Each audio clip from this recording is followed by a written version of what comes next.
নমস্কার বন্ধুরা, যে সমস্ত মহিলা লক্ষ্মী ভাণ্ডার পরিবর্তে অন্নপূর্ণা ভাণ্ডার প্রকল্পে যে টাকা পাবেন 1 জুন থেকে, তো তাদের কিন্তু প্রত্যেকেই কিন্তু ভেরিফাই শুরু হবে, ভেরিফিকেশন কিন্তু শুরু হয়েছে। তো এই ভেরিফিকেশন দেখুন, অন্নপূর্ণা যোজনা ভেরিফিকেশন পোর্টাল কিন্তু চালু করেছে। এবার আপনাদের সমস্ত কিছু ভেরিফিকেশন করে তারপরে আপনাদের অ্যাকাউন্টে কিন্তু পাঠাবে 1 জুন থেকে, যেটা অলরেডি কিন্তু বলে দেওয়া হয়েছে। তো দেখুন ভেরিফিকেশন কিভাবে করা হবে, দেখুন এখানে যেটা নর্থ 24 পরগনা ডিস্ট্রিক্ট ক্ষেত্রে কিন্তু এটা চালু করেছে। প্রত্যেকটা ডিস্ট্রিক্টে কিন্তু পরপর আপনাদের কিন্তু শুরু হয়ে যাবে। তো দেখুন এখানে সিলেক্ট যে ব্লক, অর্থাৎ আপনি যদি ব্লকের আন্ডারে থাকেন তা আপনাকে এখানে ব্লকটা দিতে হবে, এখানে আপনার জিপি দিতে হবে। এরপর আপনাদের যে সমস্ত মহিলাদের লক্ষ্মী ভাণ্ডারের টাকা ঢুকে যে অ্যাকাউন্টে, সেই 4 সংখ্যা কিন্তু আপনাকে দিয়ে সার্চ অপশনে ক্লিক করে আপনাকে এগিয়ে যেতে হবে।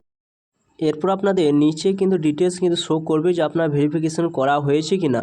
যদি না করা থাকে তাহলে আপনার সরাসরি কিন্তু সে আপডেট অপশানে একটা আপডেট অপশান থাকবে, সে আপডেট অপশানে ক্লিক করে আপনি নিজে থেকে ভেরিফিকেশন করতে পারবেন। এছাড়া আপনি যদি না করে থাকেন তাহলে অবশ্যই কিন্তু সেখানে ব্লক থেকে কিন্তু ভেরিফাই করে সেটি পাঠিয়ে দেওয়া হবে। এরপর আপনার 1 জুন থেকে কিন্তু সেই সমস্ত মহিলার অ্যাকাউন্টে কিন্তু টাকা ঢুকতে শুরু করবে। যদি ভেরিফাই করার সময় কোনো সমস্যা থাকে তাহলে আপনাকে তাও কিন্তু নিচে আপনি দেখতে পাবেন যে আপনার কোনো সমস্যা হয়েছে কি না। তো আপনারা অপেক্ষা করুন, অবশ্যই কিন্তু সেটা অলরেডি কিন্তু ভেরিফাই করে পাঠিয়ে দেওয়া হবে, আপনাদের হয়তো করার কোনো প্রয়োজন পড়বে না। তো ভিডিওটি ভালো অবশ্যই লাইক করবেন এবং পেজ থেকে দেখলে পেজটা অবশ্যই আপনারা ফলো করবেন এবং সাবস্ক্রাইব করে রাখবেন।